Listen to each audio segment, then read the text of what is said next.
ॐ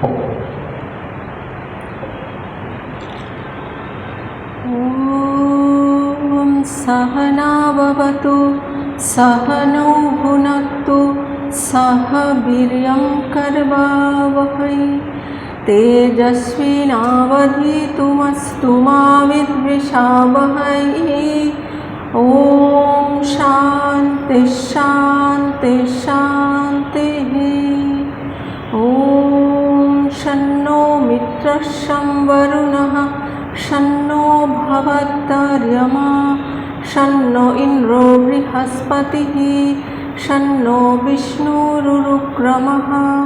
नमो ब्रह्मणे नमस्ते वायो त्वमेव प्रत्यक्षं ब्रह्मासि त्वमेव प्रत्यक्षं ब्रह्म वदिष्यामि ऋतं वदिष्यामि सत्यं वदिष्यामि तन्मामवतु तद्वक्तारमवतु अवतु माम् अवतु वक्तारम्। ॐ शान्ति शान्ति शान्तिः। ॐ भद्रं कर्णेभिः शृणुयामदेवाः भद्रं पश्येमाक्षभिर्यजत्राः स्थिरैरङ्गैस्तुष्टुवागुंशस्तनूभिः वशेमा देवहितैयदायुः स्वस्ति न इन्द्रो वृद्धश्रवाः स्वस्ति नः पूषा विश्ववेदाः स्वस्ति नस्तार्क्ष्यो अरिष्टनेमिः स्वस्ति नो बृहस्पतिर्दधातु। ॐ शान्ति शान्ति शान्तिः।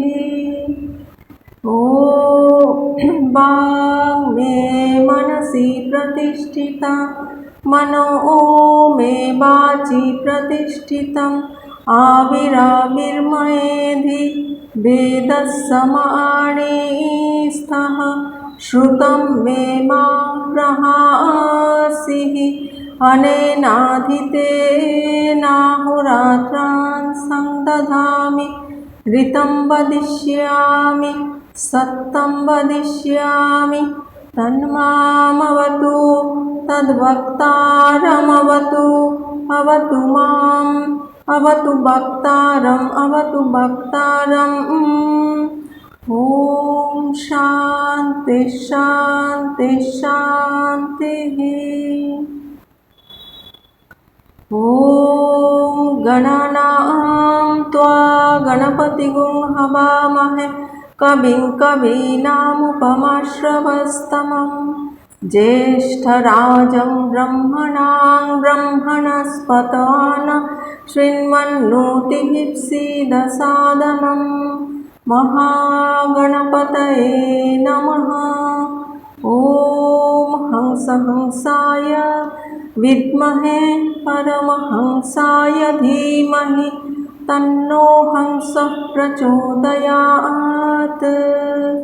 ॐ नमो हिरण्यवाहवे हिरण्यवर्णाय हिरण्यरूपाय हिरण्यपतये अम्बिकापतये उमापतये पशुपतये नमो नमः।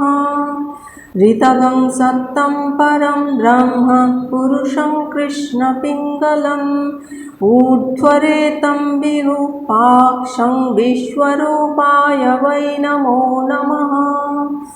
ईशानः सर्वविद्यानाम् ईश्वरः सर्वभूतानां ब्रह्माधिपति ब्रह्मणोऽधिपति ब्रह्मा शिवो मे अस्तु सदा शिवम्। ॐ असतो मा सद्गमय तमसो मा ज्योतिर्गमय मृत्योर्मामृतङ्गमय। यो वेदादौ स्वरप्रोक्त वेदान्ते च प्रतिष्ठितः तस्य प्रकृतिलीनस्य यः परस्व महेश्वरः सदा शिवम्। ॐ शान्ति शान्ति शान्तिः। ॐ स्थापकाय च धर्मस्य सर्वधर्मस्वरूपिणे अवतारवरिष्ठाय रामकृष्णाय ते नमः। जननीं शारदां देवीं रामकृष्णं जगद्गुरुं पादपद्मे तयो श्रित्वा प्रणमामि मुहुर्मुहुः। नमः श्रीयतिराजाय विवेकानन्दसूरये सच्चित्सुखस्वरूपाय स्वामिने तापहारिणे। गुरुर्ब्रह्मा गुरुर्विष्णु गुरुर्देव महेश्वरः गुरुरेव परं ब्रह्म तस्मै श्री गुरवे नमः। আপনাদের সকলের অন্তরস্থ পরমাত্মাকে অত্যন্ত ভক্তিপূর্বক অভেদভাবে নমস্কার নমস্কার নমস্কার। এই ক্লাসে আমরা উপনিষদ বাক্য শুনতে এবং ধ্যান করতে অভ্যস্ত, কিন্তু দুটোরই প্রতিবন্ধক লেগেছে। নতুন যে বিষয় মায়ের কথা শুরু করতে বলা হয়েছে, আমার ইচ্ছা ছিল কেনোপনিষদটা ছোট উপনিষদ, খুব একটা বড় নয়, ওটা শেষ করে তারপরে অন্য বিষয়ে যাবার, কিন্তু সেটা করা যাবে না। যাই হোক, সবই মায়ের ইচ্ছা। গত সপ্তাহে আমাকে ফোন করে বলা হলো যে আগামী সপ্তাহে ক্লাস করতে একটা মিটিং আছে। তো আমার অসুবিধা হলো, কিন্তু ঠিক আছে, আপনাদের যে মিটিং আশা করি সেটা ঠিক মতো সম্পন্ন হয়েছে। সবই মায়েরই ইচ্ছা। সকলে তোমার ইচ্ছা ইচ্ছাময় তারা তুমি, তোমার কর্ম তুমি করো মা, লোকে বলে করি আমি। সকলে তোমার ইচ্ছা। মায়ের ইচ্ছাই পূর্ণ হোক। মায়ের ইচ্ছা অনুযায়ী আমাদের আজকে থেকে পাঠ হচ্ছে শ্রী শ্রী মা সারদা দেবী স্বামী গম্ভীরানন্দজির যে বিখ্যাত গ্রন্থ সেইটি। প্রথমে অবতারণিকা। সশক্তিক ভগবানই যুগ ধর্ম প্রবর্তনে সক্ষম, নতুবা নির্গুণ ব্রহ্মের পক্ষে জগৎ ব্যাপারে নিযুক্ত হওয়া কল্পনাতীত। যিনি নির্গুণ ব্রহ্ম তিনি তো নির্গুণ, তিনি তো ক্রিয়াশীল নন, সেই জন্য তার পক্ষে জগৎ ব্যাপারে নিযুক্ত হওয়া কিন্তু সম্ভব নয়। তো সেই জন্য সশক্তিক ভগবানই যুগ ধর্ম প্রবর্তনে সক্ষম হন। নরাবতারে শক্তির আরাধনা পূর্বক তিনি তাহাকে উদ্বোধিত করেন, অনন্তর লোক কল্যাণ সাধনে নিযুক্ত করেন। যারা ভগবান যখন নররূপে অবতার রূপে এই ধরাধামে অবতীর্ণ হন আর এই জগতের কল্যাণ করেন, তখনই কিন্তু লোককল্যাণ সম্ভব হয়, না হলে কিন্তু লোককল্যাণ হতে পারে না। এই প্রকারে ঈশ্বর আরাধিত শক্তি যুগে যুগে কৃপা সুমুখী হইয়া বিভ্রান্ত ও বিপর্যস্ত মানব সমাজের পুনরুত্থানের সূত্রপাত করেন। শুধু তাহাই নহে, শ্রী ভগবান যখন নররূপে অবতীর্ণ হন তখন শক্তিও প্রায় নারী বেশে তাহার সহগামিনী হন। আমরা যুগে যুগে এর উদাহরণ দেখি। শ্রী রামচন্দ্রের সঙ্গে সীতা দেবী, শ্রীকৃষ্ণের সঙ্গে শ্রী রাধিকা, বুদ্ধদেবের সহিত যশোধরা, শ্রী চৈতন্যের সঙ্গে বিষ্ণুপ্রিয়ার আগমনে এটাই প্রমাণিত হয়। ফলত আধ্যাত্মিক, আধি ভৌতিক ও আধি দৈবিক শক্তি রূপেই হোক কিংবা নারী রূপেই হোক, অবতারের সঙ্গে সংযুক্ত থেকে শক্তি তার লীলা প্রকাশে অশেষ রূপে সহায়ক হন। কারণ শক্তি ছাড়া কিন্তু কোনো কাজই সম্ভব নয়। এমনকি এই হাতটা ওঠাতে গেলেও শক্তির দরকার। তাই যে কোনো কাজের জন্যই কিন্তু সেখানে শক্তির অবদান রয়েছে। শক্তিকে বাদ দিলে অবতারের দিব্য কার্যকলাপ অসম্ভব, সেটা বোঝাই যাবে না ও আমাদের নিকট বোধব্য হবে না, বোধব্য অবদ্ধ হয়ে পড়ে। শ্রীমৎ স্বামী শারদানন্দজি তাই বলেছেন, চৈতন্যের সহিত শক্তির নিত্য মিলন সর্বত্র প্রত্যক্ষ করিয়াই বিশেষ বিশেষ শক্তিশালী পদার্থে এবং সমগ্র জগতে ভারতের ঋষিগণ সব শিবার আরাধনা করিয়াছিলেন। পথ প্রদর্শক গুরুর ভিতর জগদ্বিমোহিনী শ্রীমূর্তির ভিতর বিদ্যা, ক্ষমা, শান্তি, মোহ, নিদ্রা, ভ্রান্তি প্রভৃতি সাত্ত্বিক ও তামসিক গুণের ভিতর সেই অদ্বিতীয়া বরাভয় করা মুণ্ডমালিনী দেবীর আবির্ভাব দর্শনে এবং শ্রদ্ধার সহিত আরাধনে তাহারা আপনারা কৃতার্থ হইয়া মানবকে সেই পথে চলিয়া ধন্য হইতে শিক্ষা দিয়াছিলেন। এই যেই জগৎ মোহিনী স্ত্রী মূর্তির ভিতর যে গুণগুলোর কথা বলা হয়েছে, প্রথম বলা হয়েছে বিদ্যা, ক্ষমা, শান্তি, এইগুলো হচ্ছে সব সাত্ত্বিক গুণ। আর মোহ, নিদ্রা ও ভ্রান্তি এগুলো হচ্ছে তামসিক গুণ। এগুলোর বর্ণনা শ্রী শ্রী চণ্ডীতে আমরা পাই। ইয়া দেবী সর্বভূতেষু বিদ্যারূপেণ সংস্থিতা নমস্তস্যৈ নমস্তস্যৈ নমস্তস্যৈ নমো নমঃ। ইয়া দেবী সর্বভূতেষু ক্ষমারূপেণ সংস্থিতা নমস্তস্যৈ নমস্তস্যৈ নমস্তস্যৈ নমো নমঃ। ইয়া দেবী শান্তিরূপেণ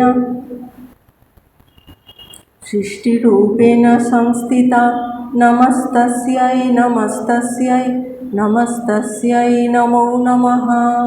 এগুলো সাত্ত্বিক গুণের কথা বলা হয়েছে। আবার তমগুণের কথাও বলা হয়েছে।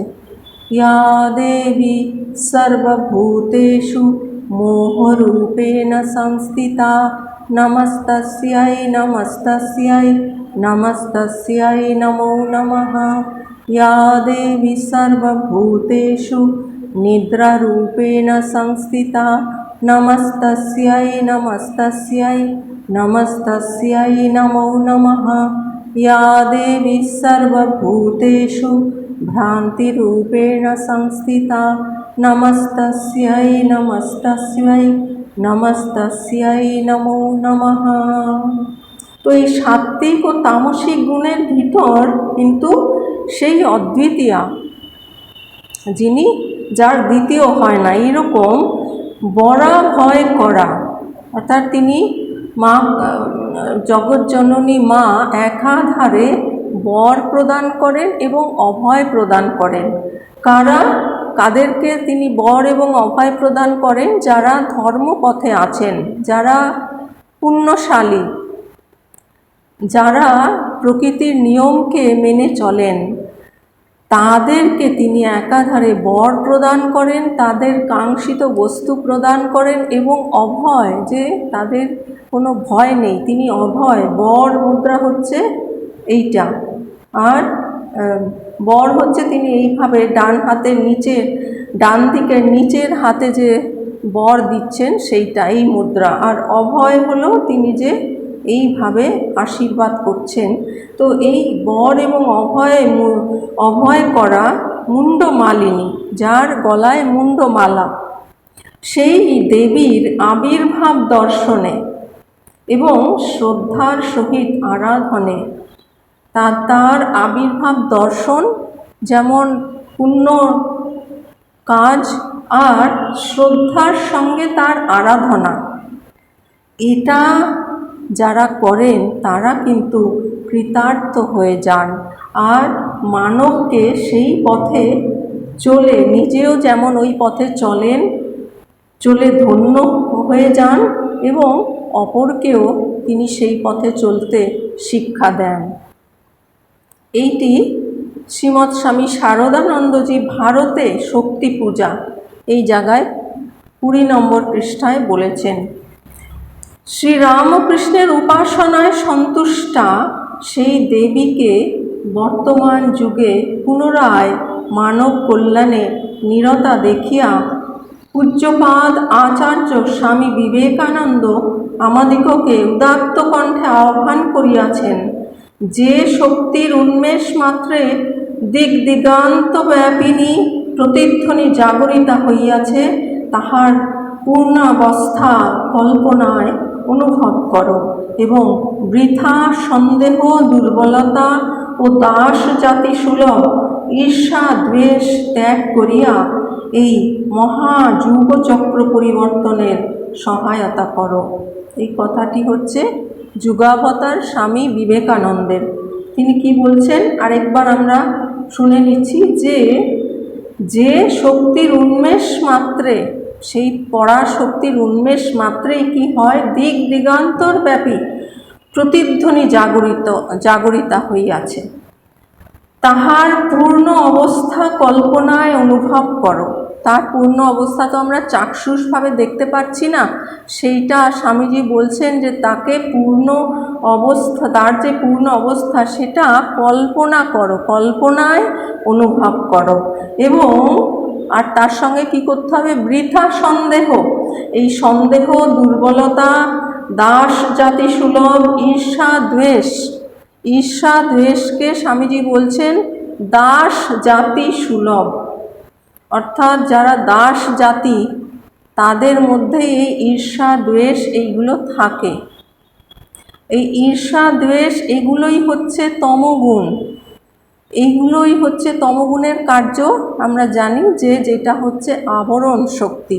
3 রকমের শক্তি আছে, মল, বিক্ষেপ এবং আবরণ শক্তি। আবরণ শক্তিটা কি করে, জ্ঞানকে ঢেকে দেয়, জ্ঞানকে ঢেকে সেখানে অজ্ঞানতা প্রস্ফুটিত করে, তার ফলে প্রকৃত জিনিস কি সেটি জানা যায় না, তার বিপরীত একটা অন্য বস্তুকে সে সত্য বলে মনে করে, অর্থাৎ মিথ্যা বস্তুকে সে সত্য বলে মনে করে। তো এই যে মোহ, এটাই যে তমগুণ, তমগুণের কার্যই হচ্ছে ঈর্ষা এবং দ্বেষ। এইগুলো কিন্তু দাস জাতি সুলভ, এগুলো কিন্তু কোনো ব্রাহ্মণ, ক্ষত্রিয় বা বৈশ্য জাতি সুলভ গুণ নয়, এগুলো হলো অবগুণ, এগুলো হচ্ছে আসুরি সম্পদ। আর দৈবী সম্পদ কোনগুলো, যেগুলো হচ্ছে সাহস, শক্তি, বিদ্যা, ক্ষমা, শান্তি, সহিষ্ণুতা, এই সমস্ত হলো দৈবী গুণ, যেগুলো আমাদের কিন্তু পালন করতে হবে, আয়ত্ত করতে হবে, তবেই কিন্তু আমরা জীবনে কিছু লাভ করতে পারবো। আর যদি আমরা এই দাস জাতি সুলভ ঈর্ষা দ্বেষ বৃথা সন্দেহ, কত রকমের আছে শাখা প্রশাখা, দুর্বলতা, এইগুলোর বশীভূত হয়ে যাই, তাহলে কিন্তু সবচেয়ে আগে আমার নিজেরই ক্ষতি। কারণ আমি তো তার ফলটা সবচেয়ে আগে ভোগ করব, তারপরে আমার আশেপাশে যারা আছে তাদেরকেও আমরা ওই জিনিসই দিতে থাকব, যেটি আমার কাছে আছে সেটাই তো আমি অপরকে দিতে সক্ষম হব। তো সেইগুলো অপরকেও আমরা দিতে থাকব, তার ফলে আমি নিজেও যেমন অসুখী, অশান্তিপূর্ণ হয়ে যাব এবং অপর সকলকেও আমি অসুখী এবং অশান্তপূর্ণ করে ফেলব। সেই জন্য স্বামীজি বলছেন এইগুলো ত্যাগ করো। বৃথা সন্দেহ, সন্দেহ করে কিন্তু কোনো শুভ কিছু হয় না। সন্দেহ জিনিসটাই কিন্তু একেবারে খুব সংক্রামক। সন্দেহ কখনো রাখতে নেই, যেটা যার যেটা ভাগ্যে আছে, যার যেটা স্বভাব, সেটা তো আমরা সন্দেহ করে তাকে পাল্টাতে পারবো না। আর দুর্বলতা আর এই ঈর্ষা দ্বেষ এইগুলো কিন্তু আমাদের মানব কল্যাণের পক্ষে অন্তরায়, সেই জন্য এগুলোকে ত্যাগ করতে হবে। শুধু তাই নয়, এইগুলো ত্যাগ করলে তবেই কিন্তু মহাযুগচক্র পরিবর্তনের সহায়তা হবে, না হলে কিন্তু কোনো উন্নতির সহায়তা হতে পারে না। সর্বানুস্যুতা ব্রহ্মরূপিণী সেই অদৃশ্যা আদ্যাশক্তি এই কালে আবার যুগাবতারের সহধর্মিণী রূপে অবতীর্ণ হইয়া একদিকে যেমন পরম পুরুষের লীলার পূর্তি বিধান করিয়াছেন, অপরদিকে তেমনি বিভিন্ন ক্ষেত্রে স্বমহিমা বিস্তার এবং মানব সমাজ হইতে অকল্যাণ বিদূরণপূর্বক ভাবি ভারতকে তথা সমগ্র বিশ্বকে এক নব অভ্যুদয়ের রাজমার্গে তুলিয়া দিয়াছেন। এই মায়ের কি অবদান সেইটি ছোট্টভাবে এই বাক্যে বলা হয়েছে যে সর্বানুস্যুতা ব্রহ্মরূপিণী, সেই মা তিনি হচ্ছেন ব্রহ্মরূপিণী, আর তিনি সর্বানুস্যুতা, সব কিছুর মধ্যে তিনি ওতপ্রোতভাবে রয়েছেন। যেমন সূত্রে মণিগণাইব, গীতাতে ভগবান শ্রীকৃষ্ণ বলছেন না, সূত্রে মণিগণাইব, সেটি কীরকম? যেমন মণিগুলো, মণির হার একটা, সেইটি যেমন সূত্র অর্থাৎ সেই সুতোতে গ্রথিত থাকে, অর্থাৎ সেই সুতোটাই কিন্তু মণিগুলোকে ধরে থাকে। সেই জন্যই মণিটা মালার আকারে আমরা দেখতে পাই। সুতোটাকে দেখা যায় না, কিন্তু মণিগুলো দেখা যায়। কিন্তু এই মণিগুলোর পেছনে যেই সূত্রটা রয়েছে সেইটি যেন অনুস্যিত রয়েছে, সেই মণিগুলোর ভেতরে সূত্রটা অনুস্যিত হয়ে রয়েছে। সেই রকম অনুস্যুতা, সর্বানুস্যুতা, সর্বত্র তিনি ওতপ্রোত হয়ে রয়েছেন। কে? সেই ব্রহ্মরূপিণী, সেই মা, সেই অদৃশ্যা, যাকে দেখা যায় না, সেই অদৃশ্যা আদ্যাশক্তি, তিনি হচ্ছেন জগৎ কারণ আদ্যাশক্তি। এই কালে আবার যুগাবতারের সহধর্মিণী রূপে অবতীর্ণা হইয়াছেন, অর্থাৎ শ্রী মা তিনি যুগাবতার শ্রী রামকৃষ্ণের সহধর্মিণী রূপে অবতীর্ণ হয়েছেন। তার কিন্তু অনেকগুলো কাজ। একদিকে যেমন পরম পুরুষের লীলার পূর্তি বিধান করিয়াছেন, পরম পুরুষ শ্রী রামকৃষ্ণদেবের লীলার পূর্তি বিধান করেছেন। আবার অন্যদিকে বিভিন্ন ক্ষেত্রে স্বমহিমা বিস্তার। সবসময় যে তিনি ঠাকুরের কথাই শুনেছেন তা নয়। যখন শ্রী মা ঠাকুরের যারা পার্ষদ তাদেরকে রাত্রে বেশি বেশি করে ভোজন করাচ্ছেন, বেশি বেশি করে ছোলার ডাল রুটি খাওয়াচ্ছেন, তখন ঠাকুর মাকে বকছেন যে এতগুলো করে রুটি খেলে ওরা কি করে ভোরবেলা উঠবে, কি করে সাধন ভজন করবে। তখন মা কিন্তু এটা শুনলেন না। মা বললেন, সে দায়িত্ব আমার, আমি মা, সে দায়িত্ব আমার। তো এখানে কিন্তু তিনি ঠাকুরকেও অতিক্রম করে গেলেন। তো সেইটি বলছেন যে তিনি বিভিন্ন ক্ষেত্রে স্বমহিমা বিস্তার করেছেন এবং মানব সমাজ হইতে অকল্যাণ বিদূরণপূর্বক ভাবি ভারতকে তথা সমগ্র বিশ্বকে এক নব অভ্যুদয়ের রাজমার্গে তুলিয়া দিয়াছেন। তিনি যে শুধু অবগুণ্ঠন রূপেই সবসময় ছিলেন তা নন, আমাদের যে স্বাধীনতা সংগ্রামেও কিন্তু মায়ের অনেক অবদান রয়েছে। একজন স্বাধীনতা সংগ্রামী, একজন মহিলা স্বাধীনতা সংগ্রামী বিপ্লবীরা যারা ছিলেন তাদেরকে সাহায্য করতেন, তাদেরকে খাবার দাবার দেওয়া, খবরাখবর পৌঁছে দেওয়া, এইগুলো তিনি করতেন। এইবার তার বিবাহ হয়ে গেল বা হয়ে যাবে এরকম একটা সম্ভাবনা দেখা দিয়েছে, তখন তিনি মায়ের কাছে এসেছেন যে মা আমার তো বিবাহ ঠিক হয়ে গেছে, এটা হয়ে গেলে তো আমি তো স্বাধীনতার যে কাজটা, স্বাধীনতা সংগ্রামের যে কাজ, তাতে তো আমি করতে পারবো না। তখন মা তাকে বলছেন, তা কেন হবে, তুমি তাদের সাহায্য অবশ্যই করবে।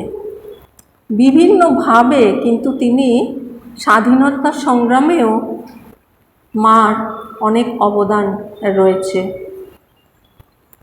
তো এইভাবে তিনি ভাবী ভারতকে, তিনি কি করেছেন, মানব সমাজ থেকে অকল্যাণ দূর করে ভাবী ভারতকে তথা সমগ্র বিশ্বকে এক নব অভ্যুদয়ের রাজমার্গে তুলে দিয়েছেন। তখন ছিল জাতিভেদ প্রথা এত বেশি কঠোর এবং প্রবল যে স্বামীজি তিনি নিবেদিতাকে ভারতে আনতে, আরও যারা মিস ম্যাকলাউড, আরও অন্যান্য যারা বিদেশিনী, তাদেরকে তিনি আনতে ভয় পাচ্ছেন। স্বামীজি ভাবছেন যে মা তাদেরকে কিভাবে গ্রহণ করবেন, কিন্তু দেখা গেল যে মা তাদেরকে খুকি বলে একেবারে নিজের কোলে টেনে নিলেন।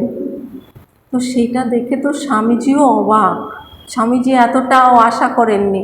তো মা কত উদারপন্থী। তারপরে একবার যখন নাকি ইংরেজদের বিরুদ্ধে কিছু একটা স্টেপ নেওয়া হবে, তখন মা বলছেন যে ওরাও তো আমার সন্তান। অর্থাৎ মায়ের যে সেই সমদর্শী ভাব, সকলকে যে তিনি সন্তান রূপে দেখেছেন। মা যে বলেছেন, আমি সকলের মা, পাতানো মা নই, গুরুপত্নী নই, আমি সত্যিকারের মা। এই যে কথাটি তিনি বলেছেন না, এটা কিন্তু তিনি শুধু কথার কথা বলেননি, তিনি নিজের জীবনে তার নিজের অনুভবের কথা বলেছেন। তার যে মাতৃরূপে যে তিনি প্রকাশিত হয়েছেন, তার ফলেই কিন্তু তিনি এই কথাটি বলেছেন। তো এর ফলে তিনি যেমন ভারতবর্ষকে এবং সমগ্র বিশ্বকে এক নব অভ্যুদয়ের রাজমার্গে তুলে দিয়েছেন। তাই সশক্তিক শ্রীরামকৃষ্ণের করুণা পাঙ্কে কৃতার্থ স্বামী বিবেকানন্দ সবিনয়ে প্রণাম করেছেন। কি বলেছেন স্বামীজি? দাস তোমা দোহাকার, সশক্তিক নমি তব পদে। তোমার দাস শ্রী রামকৃষ্ণদেবের স্বামীজি হচ্ছেন দাস তোমা দোহাকার, সশক্তিক নমি তব পদে। শুধু তিনি শ্রী রামকৃষ্ণকেই প্রণাম জানাননি, তিনি সশক্তিক মা সমেত উভয়কে কিন্তু প্রণাম জানিয়েছেন। ঈশ্বরের অবতারের যেমন একটা ধারা আছে, শক্তির আবির্ভাবেরও তেমনি একটা রীতি আছে।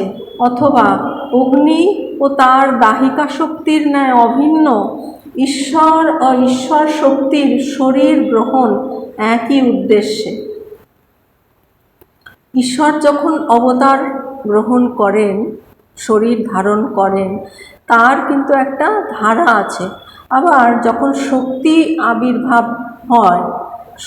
আবির্ভাব হয় তারও কিন্তু একটা নিয়ম আছে। যেমন অগ্নি ও তার দাহিকা শক্তি, এটা কীরকম? অভিন্ন ঈশ্বর ও ঈশ্বর শক্তির শরীর গ্রহণ। ঈশ্বর এবং ঈশ্বর শক্তি, ঈশ্বর আর ঈশ্বর শক্তিকে কিন্তু আলাদা করা যায় না। তো ঈশ্বর ও ঈশ্বর শক্তির শরীর গ্রহণ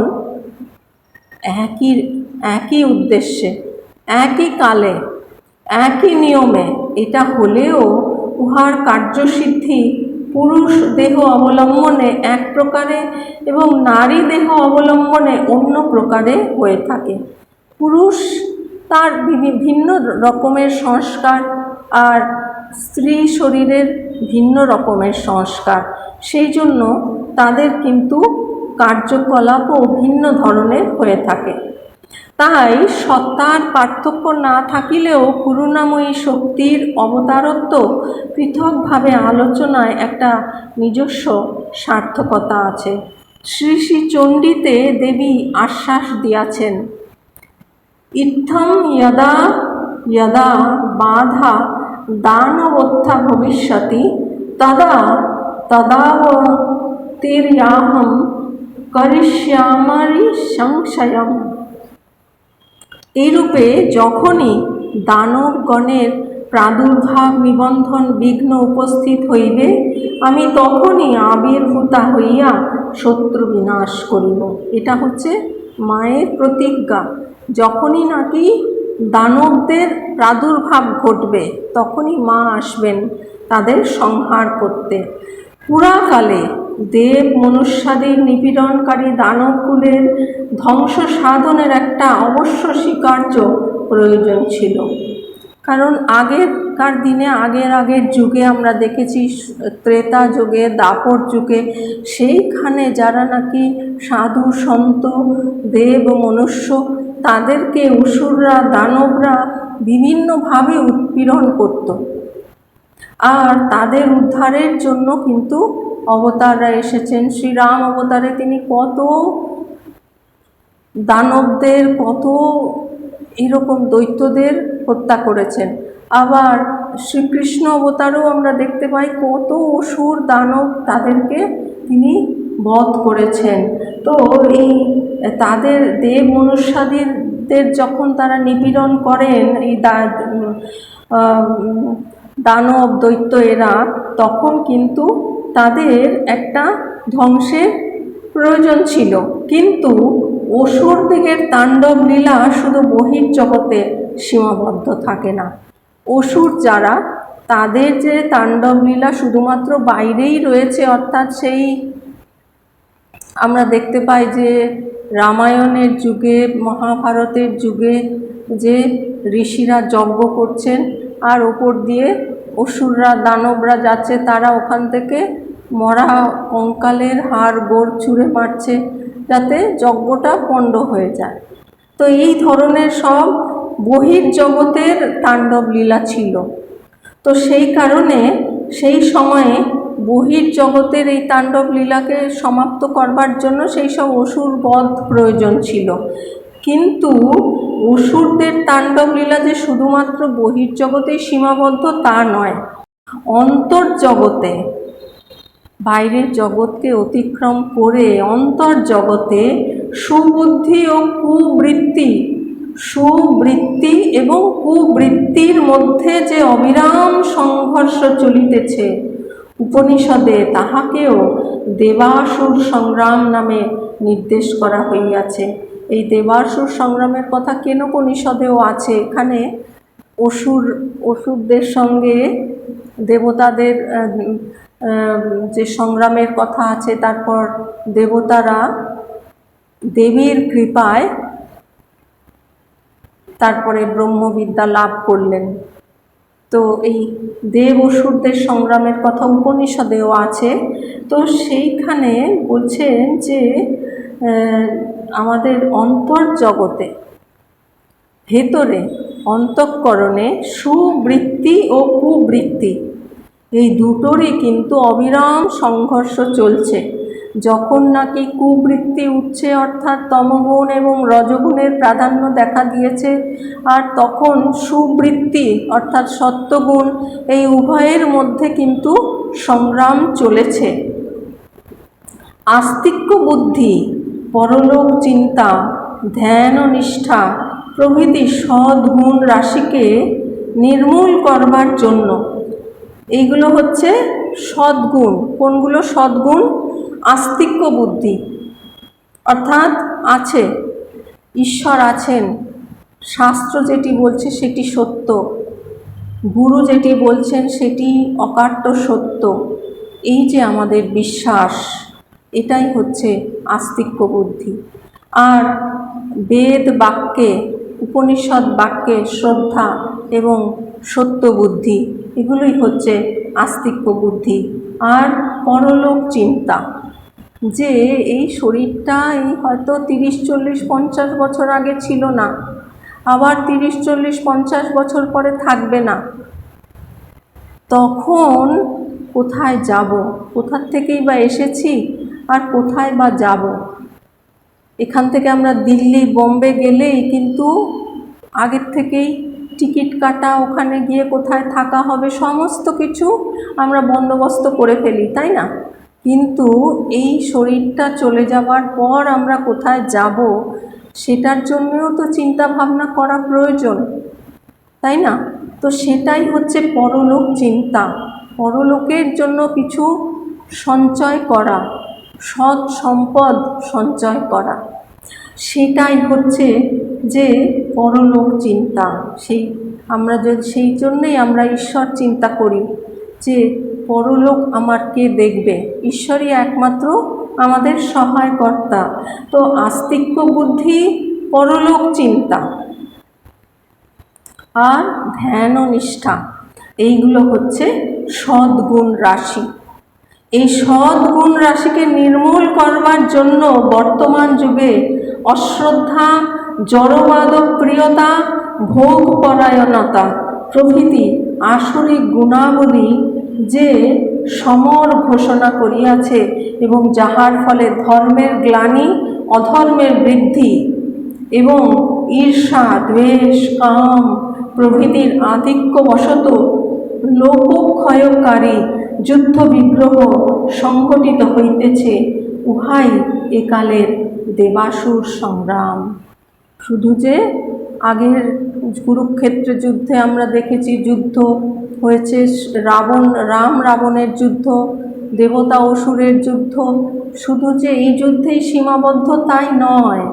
মানুষের মধ্যে, যাদের মধ্যে নাকি দৈবী গুণ আছে, শ্রদ্ধা, তারপরে আস্তিক্য বুদ্ধি, পরলোক চিন্তা, ধ্যান ও নিষ্ঠা, এইগুলো, এই সদ্গুণগুলো আছে, সেইগুলোকে নির্মূল করবার জন্য কি কি কি অস্ত্র ধারণ করা হয়? অশ্রদ্ধা।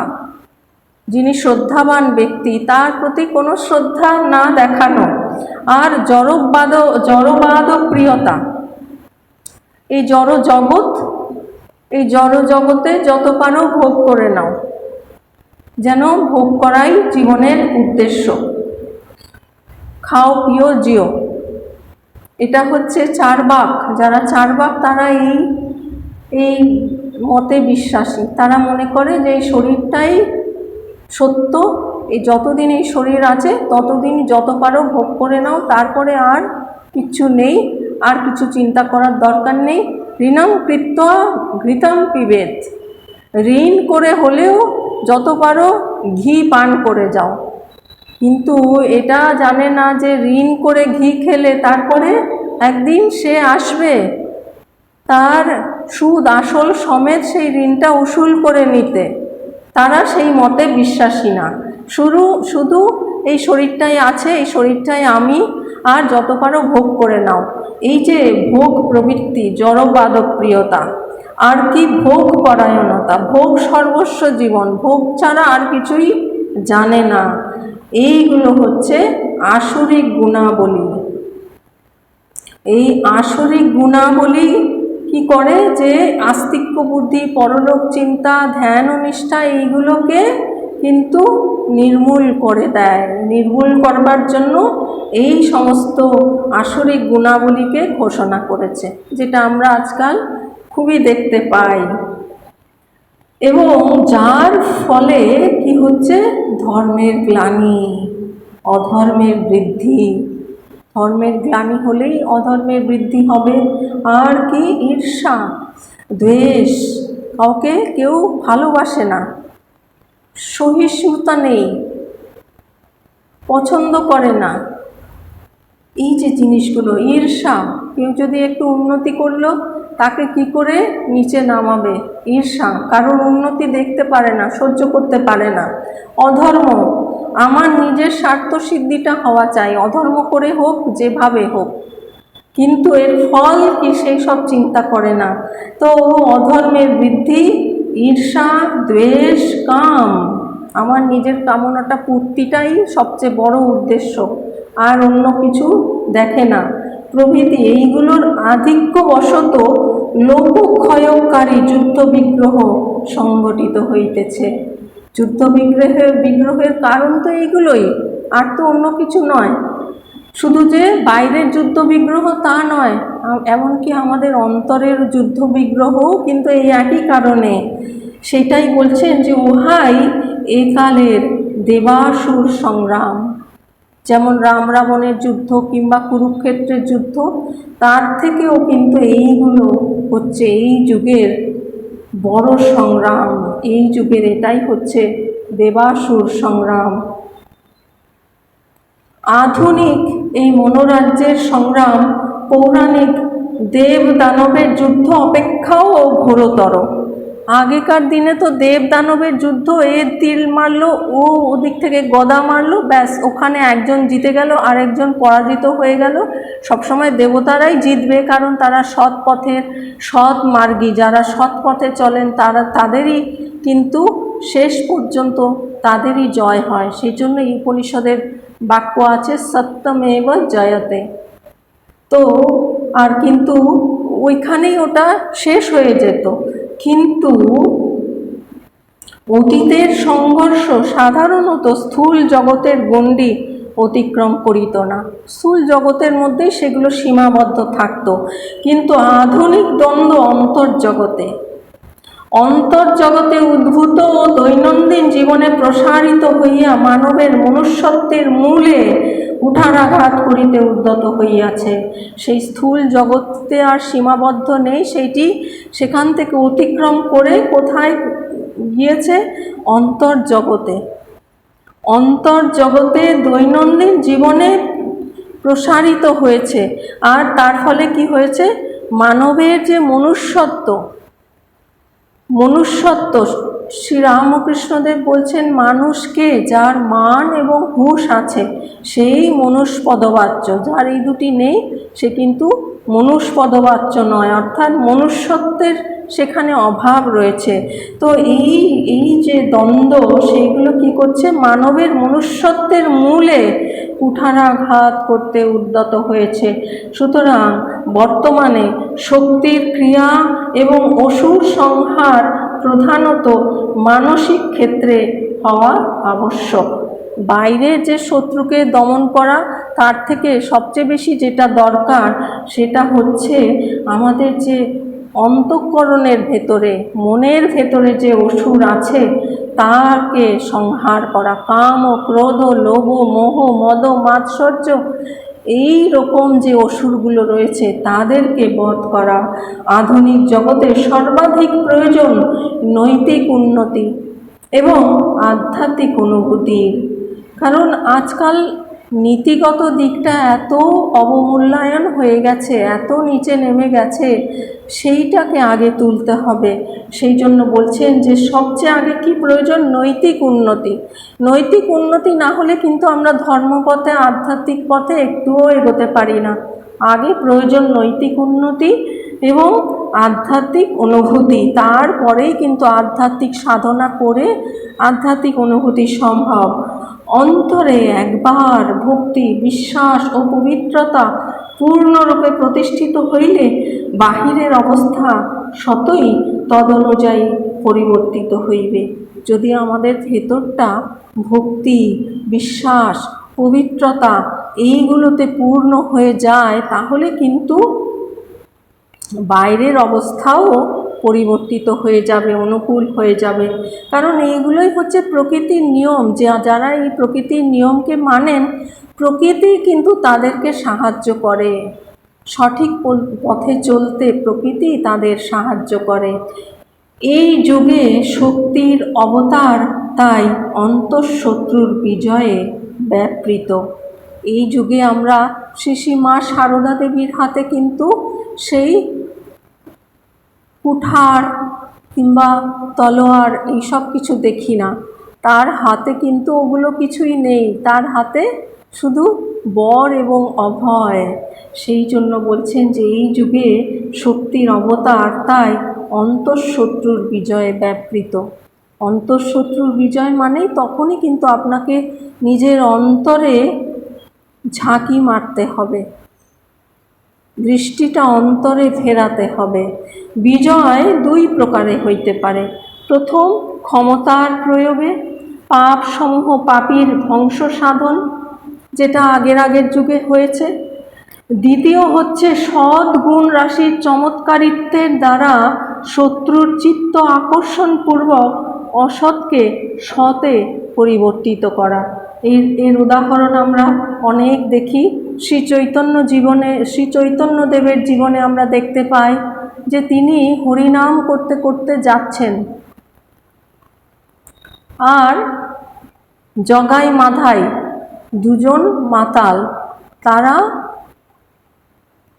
কলসি ছুঁড়ে মেরেছে, আর তাতে শ্রী চৈতন্যদেবের কপালে ক্ষত হয়ে গেছে, সেখান থেকে রক্ত ঝরছে, কিন্তু তার মনে একটুও দ্বেষ নেই, একটুও তাদের প্রতি কোনো রোষ নেই। তিনি সেই প্রেমের বাণী বলছেন। কি বলছেন? মেরেছিস কলসির কানা, তাই বলে কি প্রেম দেব না? তো এই হলো অবতারের গুণ। তো সেটাই এখানে বলছেন যে দ্বিতীয়, সদ্গুণ রাশির চমৎকারিত্বের দ্বারা। সদ্গুণ রাশির এমনই শক্তি, এমনই চমৎকার, যার দ্বারা শত্রুর চিত্ত আকর্ষণপূর্বক অসৎকে সতে পরিবর্তিত করে। এরকম উদাহরণ আমরা আরও দেখি ভগবান বুদ্ধের জীবনে। অঙ্গুলিমাল একটা প্রতিজ্ঞা করেছিলেন যে তিনি বোধহয় 1008 বা কিছু এরকম একটা সংখ্যার এতজনকে মেরে তিনি তাদের আঙুলগুলো দিয়ে মালা গেঁথে পরবেন। তার মানে চিন্তা করুন কত মানুষকে তিনি হত্যা করেছেন। আর ভগবান বুদ্ধ, তার প্রতি কী করুণা তার। ভগবান বুদ্ধ এক সময় ওইখান দিয়ে যাচ্ছেন, আর তখন অঙ্গুলিমালের একটা কিছু অস্বাভাবিক অনুভূতি হয়েছে। তিনি এসে ভগবান বুদ্ধের কাছে নতমস্তক হয়েছেন, আর তার প্রভাবে অঙ্গুলিমালের অন্তর্জগতে পরিবর্তন এসেছে। তারপরে তিনি অঙ্গুলিমালকে দীক্ষা দিলেন আর সাধনায় প্রবৃত্ত করলেন। পরবর্তীকালে সেই অঙ্গুলিমাল কিন্তু ভন্তে হয়ে যান, অর্থাৎ তিনি বৌদ্ধ সন্ন্যাসী হয়ে যান। তো এই হচ্ছে এই অবতার পুরুষদের বিশেষ শক্তি, যার আকর্ষণে কিন্তু অসৎকে সতে পরিবর্তিত করা যায়। যুদ্ধে অরি বিনাশ, অরি মানে হচ্ছে শত্রু, তো এই শত্রু বিনাশ অপেক্ষা সত্যগুণের প্রভাবে তাহার মনোজয় করা অধিকতর শক্তির পরিচয়, তাই না? একটা তীর মেরে দিলাম, একজন মরে গেল, এটা বরং অনেক সহজ, কিন্তু সত্যগুণের প্রভাবে একজন তমগুণীকে রজগুণীকে বশীভূত করা, এটা কিন্তু অনেক বেশি অন্তর্জগতের শক্তির প্রয়োজন। তাই বর্তমান অবতারে অস্ত্র বাহুল্য, সিংহ গর্জন এবং সমর কোলাহল নাই, আছে শুধু লজ্জা। আমরা যে এই একটু আগেই আমরা স্তোত্র শুনলাম, লজ্জা পটাবৃতা, মায়ের যেটা বিশেষণ গানে রয়েছে যে লজ্জা পটাবৃতা, তো সেইটা হচ্ছে একটা অস্ত্র, একটা সত্যগুণের প্রভাব। সেই আছে কি? সেই আছে শুধু লজ্জা, বিনয়, সদাচার, পবিত্রতা, কল্যাণ স্পৃহা ও ঈশানুভূতি। লজ্জা, বিনয়, সদাচার, পবিত্রতা, কল্যাণ স্পৃহা ও ঈশানুভূতি, এইগুলোই কিন্তু মানুষের জীবনকে পরিবর্তিত করে দিতে পারে। এর প্রভাবেই কিন্তু তমগুণী সত্যগুণীর দিকে আকৃষ্ট হতে পারে। আবার শুধু বিঘ্ন অপসারণই দেবীর কর্তব্য নহে, তাহাকে নবীন আদর্শ স্থাপন করিতে এবং নতুন উদ্দীপনা যোগাইতে হইবে। শুধু যে তিনি বাধাবিঘ্নই দূর করবেন, বাধাবিঘ্ন দূর করাই তার কাজ, তা নয়। তাকে নতুন আদর্শ স্থাপন করতে হবে, আর সেই আদর্শে অনুপ্রাণিত করতে হবে, নতুন উদ্দীপনা যোগাতে হবে। অরিসংহার দ্বারা ভক্তের সাধন মার্গ নিষ্কণ্টক করার জন্য স্বয়ং ভগবানকে নামিয়ে আসিতে হয় না। যে শত্রুকে দমন করে যিনি সাধক, তার সাধন মার্গকে নিষ্কণ্টক করা, কাটামুক্ত করা, এটার জন্য কিন্তু স্বয়ং ভগবানকে আসতে হয় না। তার আংশিক বা গুণবিশেষের আবির্ভাবেই সে কার্য সাধিত হইতে পারে। তার অল্প একটু অংশ এতে যথেষ্ট। কিন্তু মানব সমাজকে আধ্যাত্মিক অনুভূতির উচ্চতর সোপানে তুলিতে হইলে স্বয়ং ব্রহ্মশক্তিকেই কর্মক্ষেত্রে অবতীর্ণ হইতে হয়। শুধু তার বাধাগুলো অপসারণ করবার জন্য অবতারের অল্প একটু শক্তিই যথেষ্ট, কিন্তু মানব সমাজকে আধ্যাত্মিক অনুভূতির উচ্চ স্তরে পৌঁছাবার জন্য কিন্তু স্বয়ং ব্রহ্মশক্তিকেই কর্মক্ষেত্রে অবতীর্ণ হতে হয়। ওম পূর্ণমদঃ পূর্ণমিদং পূর্ণাৎ পূর্ণমুদচ্যতে পূর্ণস্য পূর্ণমাদায় পূর্ণমেবাবশিষ্যতে। ওম শান্তি শান্তি শান্তি। হরিঃ ওম তৎসৎ। শ্রীরামকৃষ্ণার্পণমস্তু।